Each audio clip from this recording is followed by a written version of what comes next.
Ladies and gentlemen, get a look at Grey Gardens. This was the original Bus Downtown. Now available in paperback. From the author of the critically acclaimed book The Man Crisis comes The Woman Crisis. Learn why so many women have become lost in their quest to have it all in The Woman Crisis. Get your copy of The Woman Crisis in paperback at Amazon.com and online booksellers today. Hollywood Historical Women in Crisis.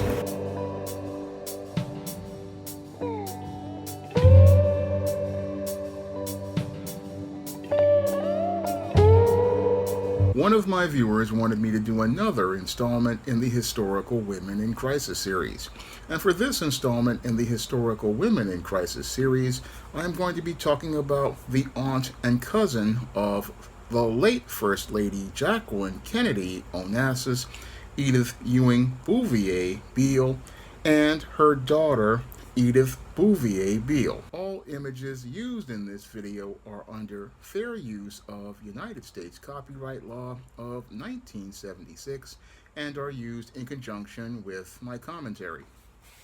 Now, the first historical woman in crisis I am going to be talking about is Edith Ewing Bouvier Beale. Now, Edith Ewing Bouvier Beale was an American socialite and singer who was the aunt of late former First Lady Jacqueline Kennedy Onassis. And Edith Ewing Bouvier Beale was a woman in crisis for being a part of the infamous 1975 documentary Grey Gardens with her daughter Edith Bouvier Beale. And Edith Ewing Bouvier Beale was on the road to becoming a woman in crisis ever since she got involved with lawyer and financier Phelan Beale, who worked at her father's law firm, and after she married him in a lavish Catholic ceremony in New York, they started to have friction with each other after the birth of their 3 children because Edith Ewing Bouvier Beale did not want to submit to her husband and be a part of his family. No, what Edith Ewing Bouvier Beale wanted to do was be an entertainer, and because she wanted to be an entertainer and be a singer, what this did was again lead to her having issues in her marriage, because as she was looking to pursue her career in entertainment, this did not reflect well on her husband, Phelan Beale, who wanted to keep a respectable image at that time of the early 20th century, because in the early 20th century, a entertainer was considered to be a low career, and it was considered to be something that was unbecoming for a person who was a part of a high social circle like Edith Ewing Bouvier Beale was a part of. But Edith Ewing Bouvier Beale continued to try to pursue her career in entertainment, even though her husband had gone out here and had provided her with a very nice life and a very nice 28-room mansion known as the Grey Gardens. Unfortunately, because Edith Ewing Bouvier Beale again refused to submit to her husband and was looking to go out here and pursue this career in entertainment, what this did was again lead to their marriage falling apart to the point where Phelan Beale decided to separate from his wife in 1931, and Edith Ewing Bouvier Beale retained the Grey Gardens home but did not get much financial support from her husband or her family. Now, Edith Ewing Bouvier Beale was getting child support from her husband, but she didn't get any sort of alimony, and moreover, her parents did not want to give her any sort of inheritance or any sort of real financial support because she decided that she wanted to go out here and be a singer and be a part of the entertainment industry. And again, in those wealthy social circles, being a singer or an entertainer was frowned upon, and because again Edith Ewing Bouvier Beale wanted to go out here and be a singer and decided to pursue this career, her family didn't give her any support after her marriage wound up ending. And as Edith Ewing Bouvier Beale wanted to go out here and be independent on her own and try to pursue this singing career, this is where she wound up becoming financially overwhelmed by the cost of maintenance of the mansion that she was given by her husband, the Grey Gardens out in Southampton. Now, as Edith Ewing Bouvier Beale was out here trying to maintain this almost 28-room mansion that was located in Southampton, she wound up burning through most of her trust fund and her savings, and the home basically fell into a state of disrepair. And the home basically fell into a state of disrepair, and Edith Ewing Bouvier Beale's health started to deteriorate. And in 1952, this is where her daughter, Edith, also known as Little Edie, decided to return to the home 5 years later to live permanently at the Grey Gardens after her two brothers had gone out and established lives for themselves by going to college and then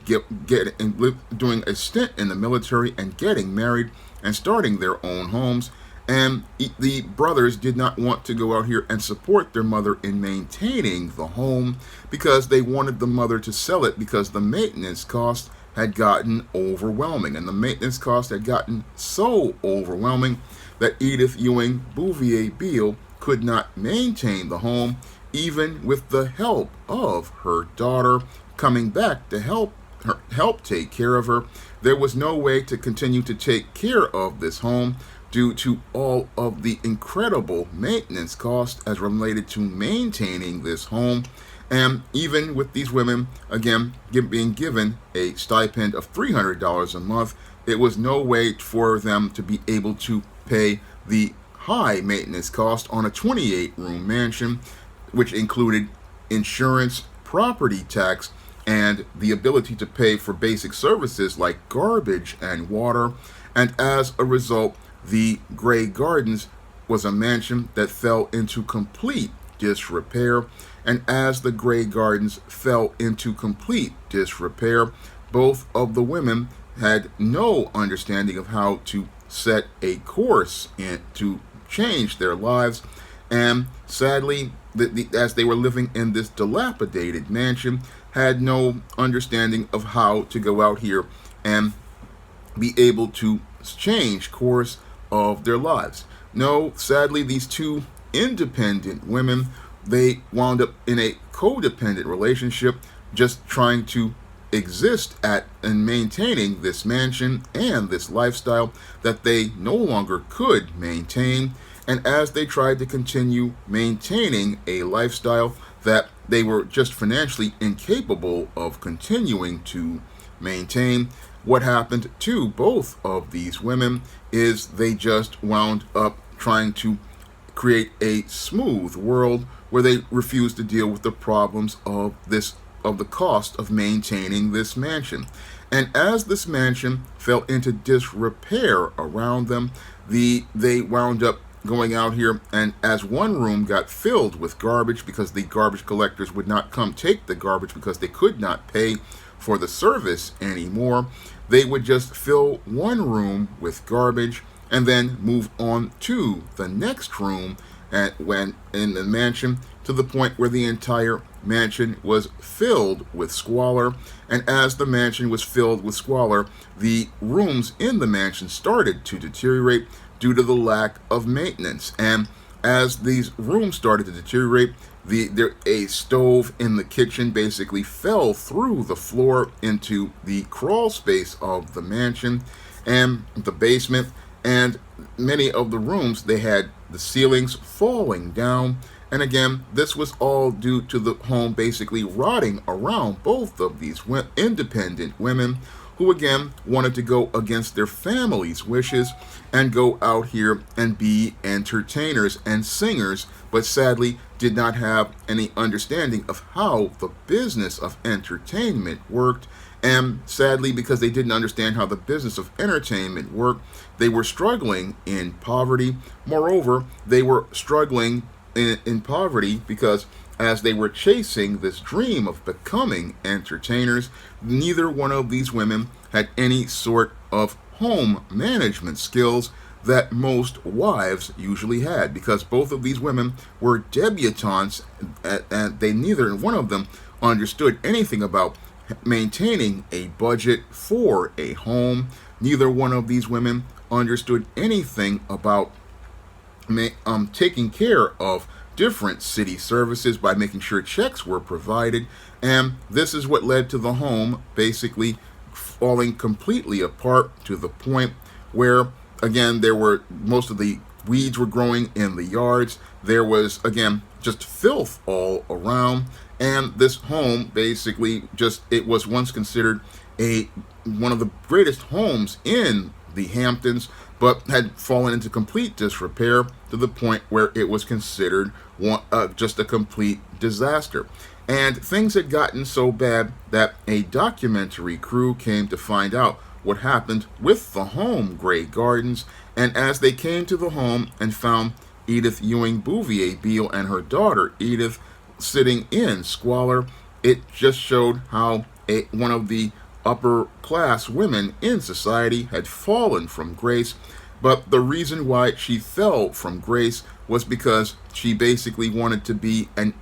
independent woman. And the irony is that as this Grey Gardens documentary was playing, this was during the time of the feminist movement, and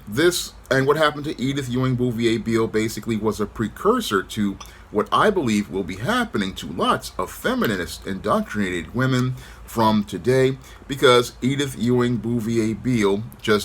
is a textbook example of what happens when a woman refuses to submit to the authority of a man and tries to go out here and be her own independent woman without the leadership of a man. Because when I look at what happened to Edith Ewing Bouvier Beale and her daughter, it just shows how the feminist frame of thinking, when it's passed on from mother to daughter, leads to a codependent relationship, and it also leads to both women not being able to go out here and take care of themselves because they don't know how to work with a man. And because they don't know how to work with a man, they don't know how to work with that man towards maintaining what they look to build. And again, what happened with Edith Ewing Bouvier Beale is what has happened to many divorced women. They go out here and yes, they will get the home, which like she got was Grey Gardens. And sadly, because she doesn't understand that it takes money to maintain that home and is not making enough money to maintain that home by herself, what happens is the cost wind up eating her up to a point where she just winds up overwhelmed and winds up living in complete squalor. That's what happened to Edith Ewing Bouvier Beale, and it sadly happened to her because, again, she wanted to be the independent woman. She wanted to go out here and insist on having this singing career and being a part of the entertainment industry. She refused to respect her husband's authority and respect his leadership, and because she refused to respect his authority and his leadership, what happened was this husband realized he could not work with this woman in getting her to cooperate with him, and what he did was wind up leaving her. Moreover, the two sons basically wound up leaving her because they didn't want to be overwhelmed by the cost of maintaining this mansion, which one of them called a white elephant because it just basically cost so much. And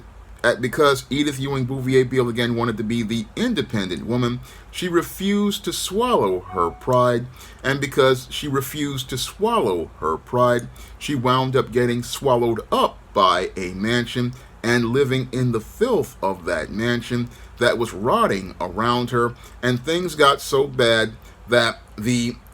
people in Southampton basically wanted to go out here and evict Edith Ewing, Bouvier Beale, again, a big-time socialite who was the aunt of Jacqueline Kennedy Onassis at the time. And this was such an embarrassment for Jacqueline Onassis and the Bouvier family that they basically got $30,000 together to renovate the property, and it took them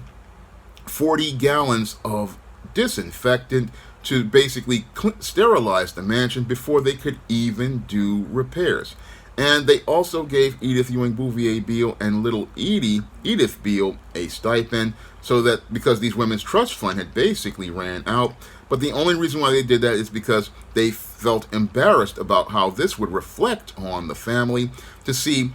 one of the prominent members of their family fall from grace like this and embarrass the family. But the reason why the family had to deal with this embarrassment is because Edith Ewing Bouvier Beale would not follow the written and unwritten social rules of the family and wanted to go out here and get into entertainment, did not want to submit to her husband, did not want to submit to her sons, did not want to submit to anyone. And again, as a result of her not wanting to submit, what happened to Edith Ewing Bouvier Beale was that she suffered an ignominious end, living in filth and squalor, eating cat food to get by, because she refused to go out here and respect the authority of her husband, refused to respect her father, and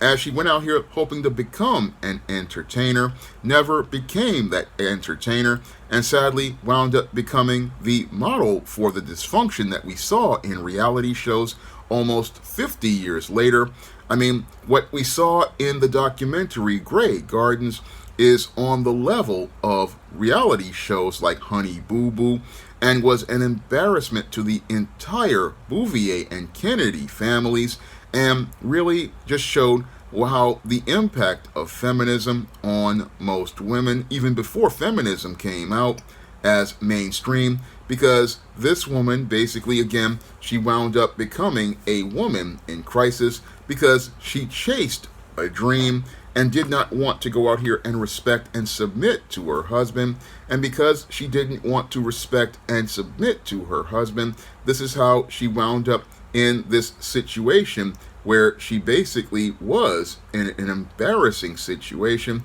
And again, it's just sad to see what happened to Edith Ewing Bouvier Beale. And even worse, it was sadder to see that her daughter basically followed in her footsteps, trying to go into Hollywood, and was struggling in Hollywood because she was 35 when her mother called her back to help her because she was sick.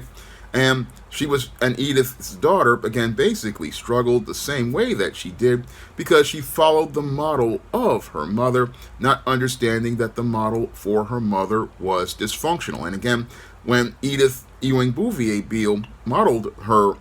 quest for becoming an entertainer to her daughter, she took her down a road to dysfunction as well, and her road to dysfunction led to her becoming just as single and miserable and living in squalor. And again, it was like intergenerational women in crisis as related to Edith Ewing Bouvier Beale and Edith Bouvier Beale, who I'll be talking about later in this video. And it was really sad to see what happened to both of these women. And again, what happened to both of these women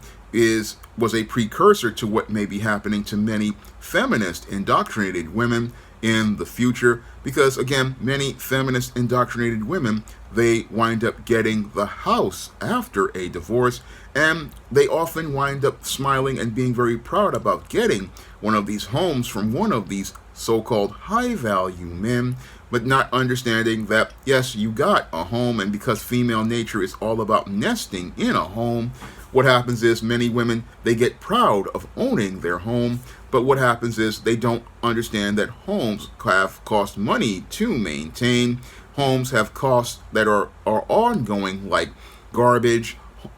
ongoing costs like landscaping, ongoing costs like property taxes, ongoing costs like insurance, and these ongoing costs, unless you go out here and have a full-time job, they can wind up overwhelming someone, and that's basically, sadly, what happened at the Grey Gardens to Edith Ewing Bouvier Beale, who thought in her mind that she could eventually become some sort of star on her own as related to entertainment, but that quest for stardom led to her falling from grace and sadly led to her becoming a woman in crisis who died in poverty in 1977. And sadly, after she died in poverty, this is where her daughter followed in her footsteps and sadly wound up struggling in poverty later in 2002, showing how the mother, being the first teacher, if she's caught up in dysfunction when she's young, she's going to go out here and be a woman in crisis throughout the course of her life, and then lead her daughter to becoming a woman in crisis because of the codependent relationship she has with her daughter. And that's what Edith Ewing Bouvier Beale had with her daughter Edith, a codependent relationship where her daughter never actualized her potential and sadly wound up becoming a woman in crisis just like her mother.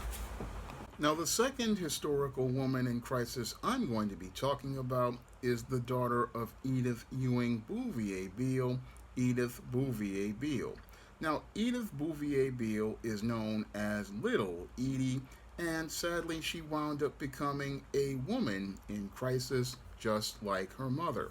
And because Edith Bouvier Beale's first teacher was Edith Ewing Bouvier Beale, Big Edie, she learned dysfunction from the day she was born because she was taught to try to become a part of the entertainment industry and sadly never learned any sort of life skills or survival skills, like her mother just didn't learn any of these life skills as she was married to Phelan Beale. And because Edith Bouvier Beale never learned any sort of life skills or survival skills on her quest to become an actress and a model and a singer, sadly, Edith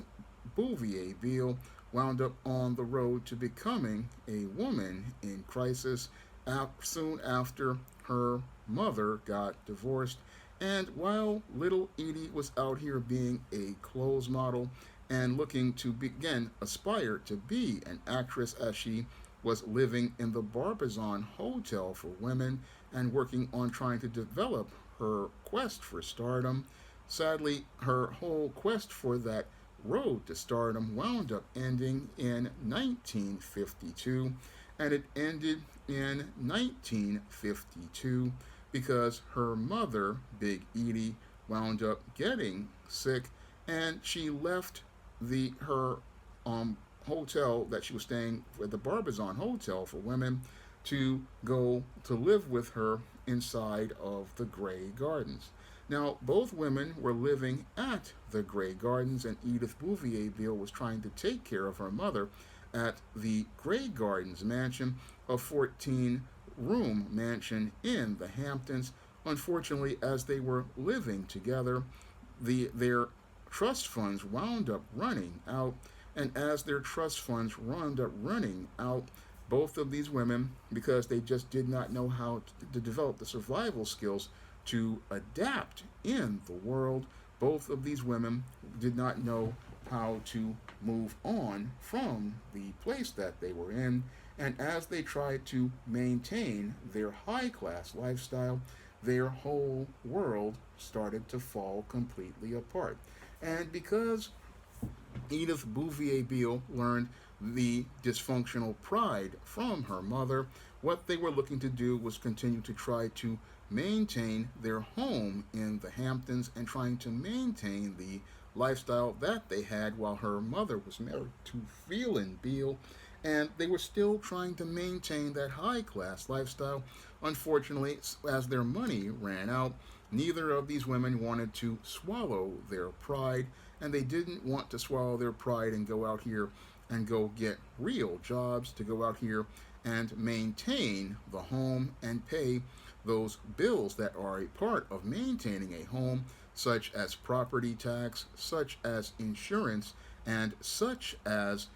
repairs of the home. And because neither of these women knew how to pay those kinds of bills or manage finances to maintain that home or even pay for basic city services like garbage, what they did was try to live inside of that home and try to create a smooth world to hide from all of their financial problems. And what Edith and her mother did was go out here and try to live in that smooth world. And as their home was falling apart around them and the garbage was piling up, what they would do is move from room to room as each of the rooms in the 14-room mansion became more and more dilapidated. And as each of the rooms became more dilapidated and more filled with garbage, they were still trying to maintain a home that her brothers had basically called a white elephant. And the brothers called it a white elephant because they understood after going to college and going into the military, they could not maintain this home and pay these bills for this home because after you go to college, the whole idea, again, in the 1950s and the 1960s, of paying a $300 electric bill when you're making about $60 to $70 a week is absolutely impossible to do. And the whole idea of paying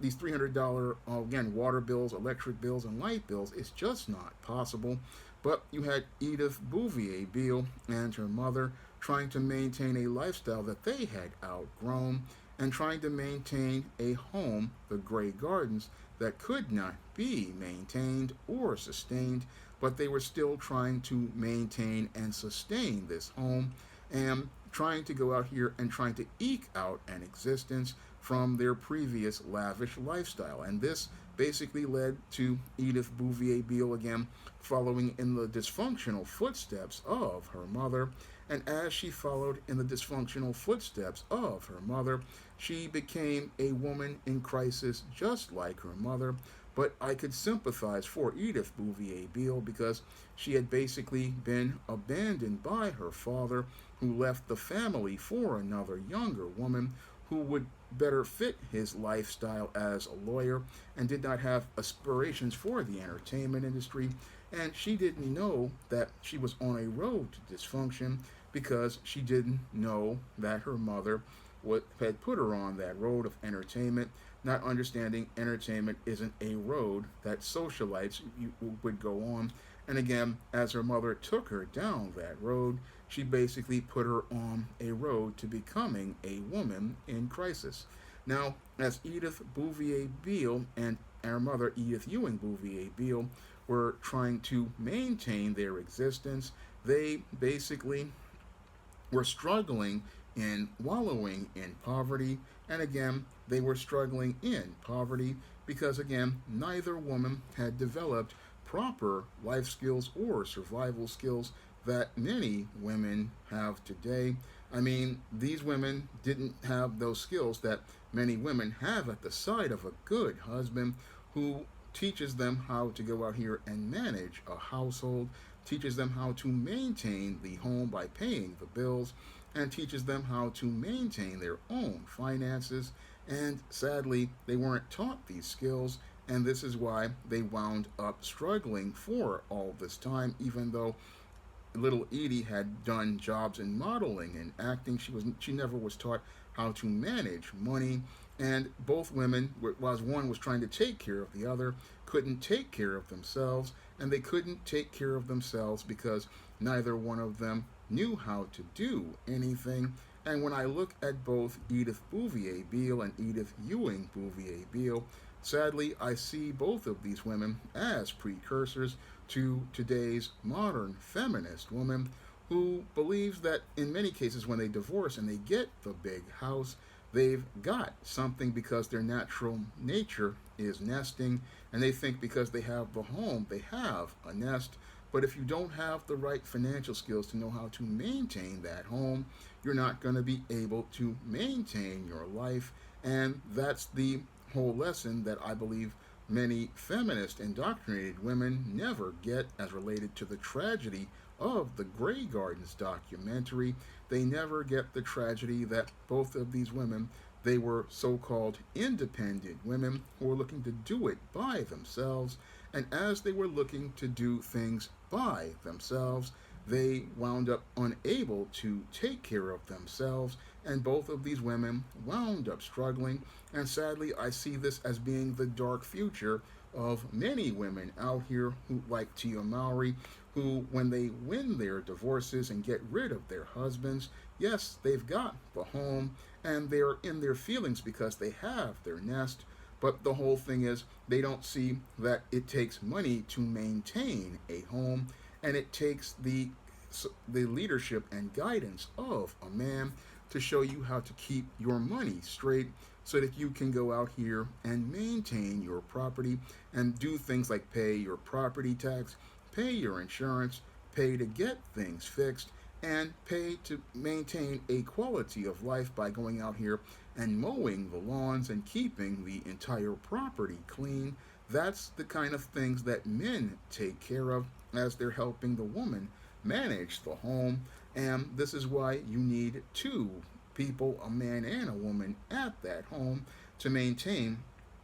the quality of that home. Because with a woman on her own, like an Edith Ewing, Bouvier, Beale, and her daughter with her, two women could not maintain this home, and this is why the Grey Gardens became a complete wreck of a home and fell into disrepair because both of these women basically thought in the early, as they were living with each other, they could go out here and possibly, as related to moving on, they would possibly find some simp to take care of them. But both women were well past their age as related to marriage, and because Edith Bouvier Beale was an entertainer, she basically missed her chance at a husband. And as she missed her chance at a husband and went on her quest for becoming an entertainer, sadly she wound up not able to find a man. And sadly, she also wound up getting alopecia and had to wear headscarves as related to this whole dire situation. And sadly, as she was living at the Grey Gardens in those squalid conditions, they were both sitting in a home that had basically fallen into disrepair to the point where it was basically the Board of Health was going to evict them because the house was filled with litter, had no running water, had no electricity, and had violated multiple city ordinances because, again, the home had the oven in the kitchen fall into the crawl space in the basement. It had ceilings that had fallen down. The foam had fallen completely apart, and the Grey Gardens was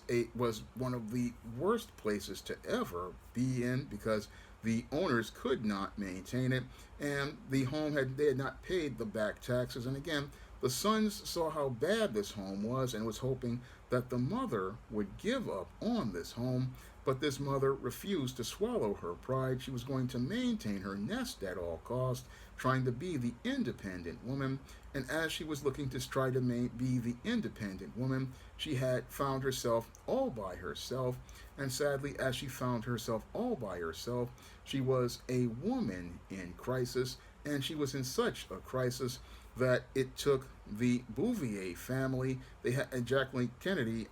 because I said before in the previous one, I thought the Kennedys had been involved, but no, it was the Bouvier family came in and spent $30,000 to renovate this home, and they also spent some money to give both women a stipend. And after Edith Ewing Bouvier Beale wound up passing away in 1977, that's when Edith Bouvier Beale decided to finally move on with her life. And sadly, as she went to move on with her life, she decided to start a cabaret show at age 60 with 8 shows a week in the late 70s and at a night spot on 13th Street. But sadly, this whole idea of a cabaret was absolutely ridiculous because a 60-year-old woman doing cabaret made absolutely no sense. But she still went out here looking to go out here and do this whole idea of this cabaret at 60 years old with bad reviews.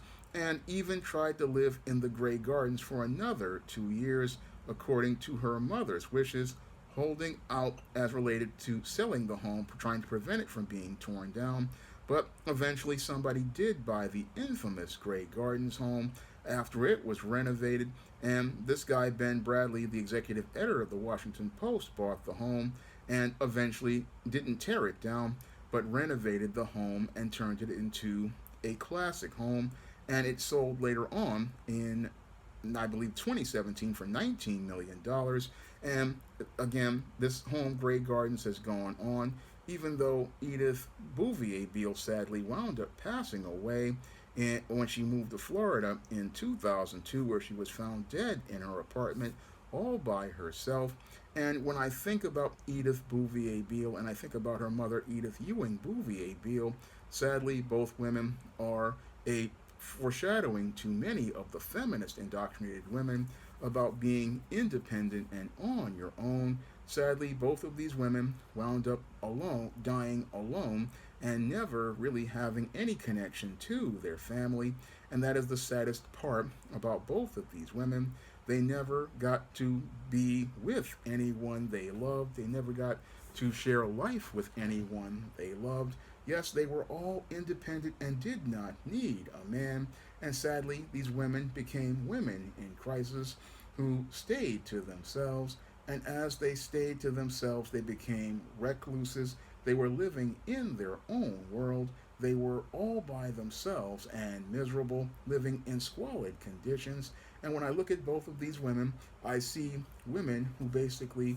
were on the road to becoming women in crisis because they were taught to live a lifestyle where they were never taught like survival skills or how to navigate life in this world. And the saddest part about Edith Bouvier Beale is that she followed in the footsteps of her mother and sadly winding up on the road to becoming a woman in crisis, and sadly a woman in crisis who never got to live an abundant life that the Most High provided for her. I mean, in spite of all the riches these women had, they never had any love or joy in their lives. They never had any sort of peace in their lives. And again, these women, they didn't come up in the era of feminism, but they did try to apply feminist approaches to their lives. And as they tried to apply feminist approaches to their lives, they wound up miserable in their company and living in a sad state of denial at the Grey Gardens, a rundown, busted home, and again, not able to maintain that home because they did not have a man to lead and guide them. And when I look at both of these women, I see the same thing happening to many of the feminist indoctrinated women out here who think, I've got my money, I've got my job, I've got my house, not understanding you need a man, you need a family, you need God. And because without those things, your life is not fulfilling or satisfying, and you're not on the road to becoming the great career women you think you are. No, Edith Bouvier Beale and her mother, Edith Ewing Bouvier Beale, wanted to go out here and be celebrities, but as they were out here looking to be entertainers and celebrities, all they did was wind up becoming women in crisis. Now, if you want to learn more about what leads to intergenerational women like Edith Ewing Bouvier Beale and Edith Bouvier Beale becoming women in crisis and on the road to becoming women in crisis, you can pick up my book, The Woman Crisis, on Amazon.com in paperback and Kindle format. You can also find The Woman Crisis at other online booksellers like Smashware's The iBookstore and Google Play. And if you want to see me make more videos about historical women in crisis, you can send a donation to the Patreon, the PayPal, or the Cash App by clicking the links in the description box. That's all I have to say for this video. You can comment, rate, and subscribe. Now available in paperback and Kindle, All About Marilyn. Learn all about the struggles of a faded former teen sitcom star in this absolutely fabulous 5-star screenplay. Get All About Marilyn in paperback and Kindle on Amazon.com today. Support Black-owned and Black-operated digital broadcast media. www.niceradionetwork.com. Nice Radio Network, broadcasting 24 hours a day, 7 days a week.